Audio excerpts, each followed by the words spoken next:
You ask Tiger to solve. This deals with linear equations with one unknown. The final result is x equals -7. Let's solve it step by step. Simplify the expression. Expand the parentheses. Multiply the coefficients. Simplify the arithmetic. Group all x terms on the left side of the equation. Subtract 6x from both sides. Group like terms. Simplify the arithmetic.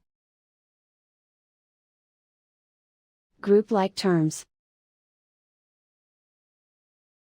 Simplify the arithmetic.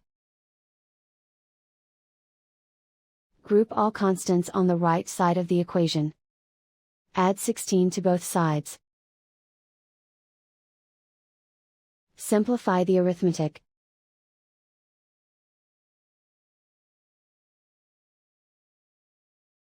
Isolate the x.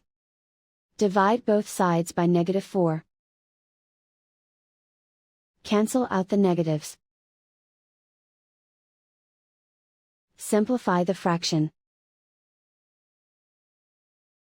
Move the negative sign from the denominator to the numerator. Find the greatest common factor of the numerator and denominator. Factor out and cancel the greatest common factor. And so the final result is x equals -7.